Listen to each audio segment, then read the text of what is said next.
welcome back to another episode of Sinister Stories. Today we are going to be talking about the 2016 clown sightings and the attacks that happened all around the United States and the world. Um, Despite what most people may think, that this was not localized to the United States and this was a worldwide issue.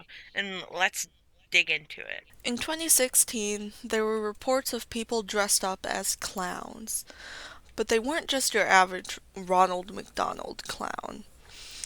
They would make appearances near forests, schools, and neighborhoods. The incidents were reported in the US, Canada, Australia, Ireland, New Zealand, and the UK, starting during August of 2016.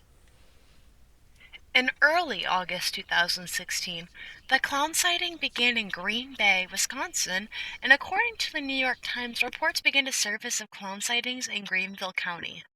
Greenville's kind of funny. It's like, So it's freaky. It's creepy. And it's got our kids scared to where they don't even want to sleep in their beds and go to school in the mornings. I feel like they're going to different complexes to pick up kids that's not been watched. South Carolina in late August, in Greenville County, it was rumored that clowns were attempting to lure children into the woods, money or loitering around. Similarly, a clown was sighted in the Winston-Salem, North Carolina, offering treats to children. The clown fled when police arrived. That is disturbing. If a clown is Oh. ever offering you candy, literally run. Literally run the other way. If anybody ever is like, "Oh, you want to see something I got in my car?" Run Well, away. yeah, Run when, away. when anyone offers something like that, you run away.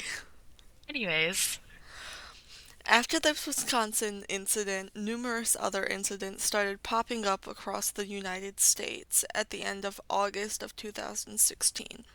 In early October of that year, further incidents were reported in Canada, and the first occurrences in the UK and Australia.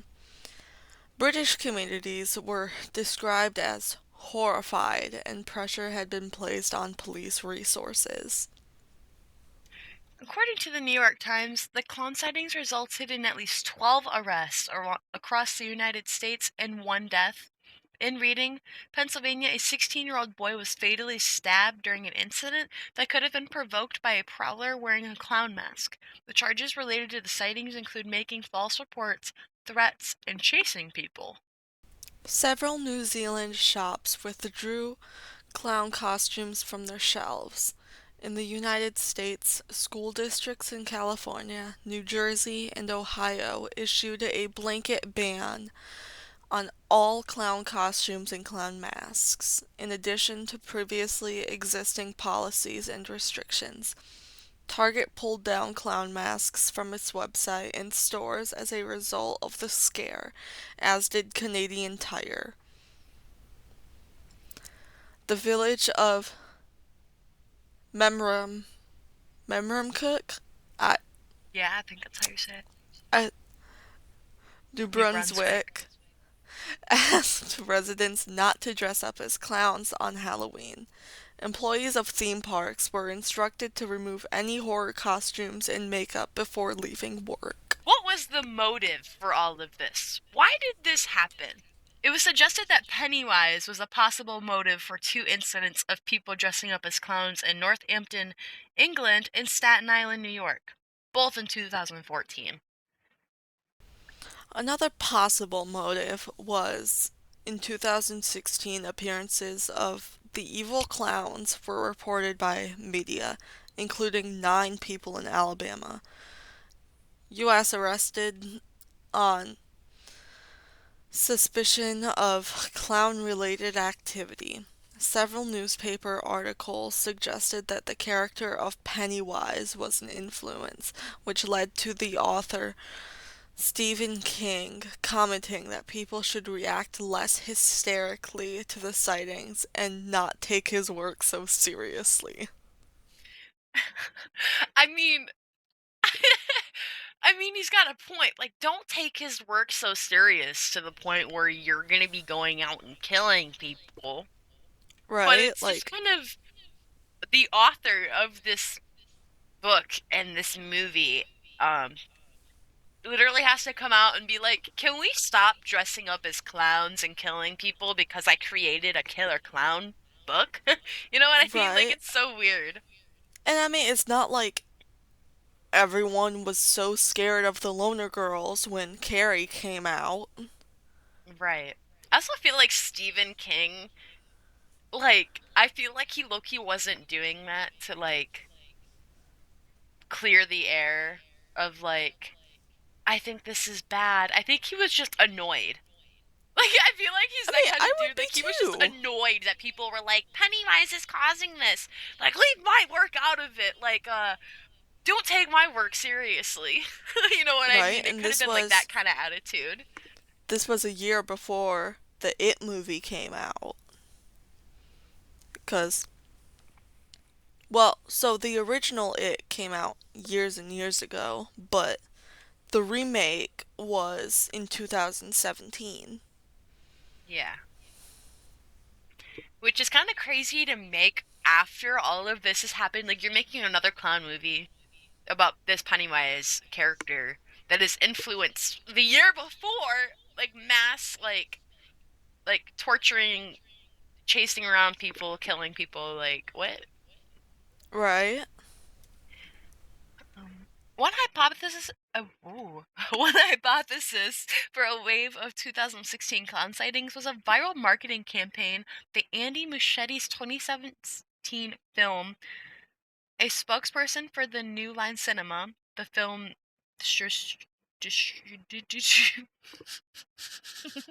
Distributor. distributor distributor released a statement claiming that the New Line is absolutely not involved in the rash clone sightings. See, so it So was what was the like film? It was Andy Muschietti's 2017 film. That was the the other It movie. It film, Yeah. yes. Okay.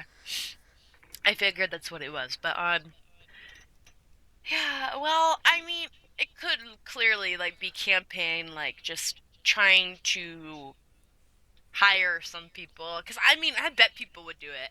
Like, hey, you might go to jail for doing this, but we'll pay you a lump sum of money to go chase some random kid around, scare the fuck out of him. You know what I mean? That Right. wouldn't see too far out of Hollywood's limits, you know? No, not at all. And I find it funny that all of these incidents were related to Pennywise of some influence here. But, like, I think how it showed up, like, this was not good marketing whatsoever, and that's just spectacle here. We don't know Yeah. what really caused it, but But out of this caused nowhere, people mass just started doing hysteria. it. Like, this caused mass hysteria over countries, and like it's still talked about. Like, people talked about living through the clown sightings, and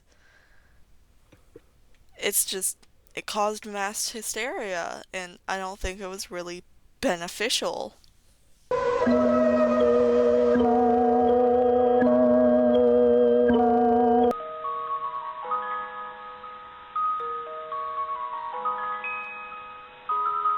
Yeah, I don't think it was beneficial in any way.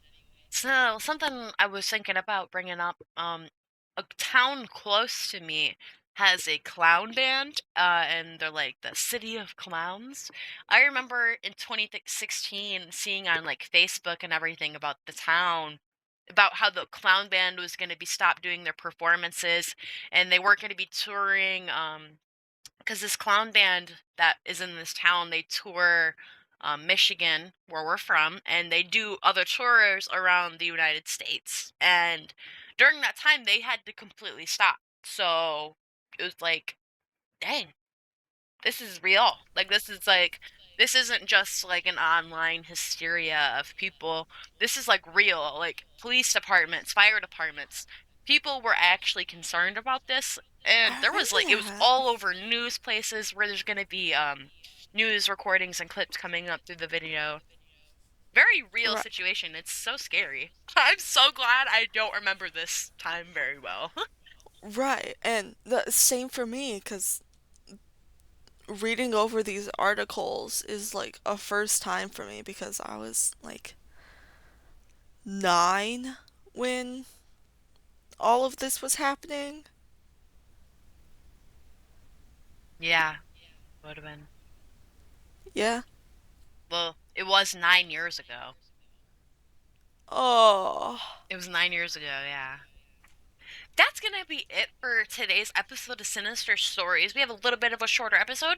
If you would like to see shorter episodes, longer episodes, what do you guys prefer? Let us know in the comments if you have a preference, and maybe we can go off what you guys say. Have a great night, guys, and we'll see you Monday with another video. Bye, Sinisters.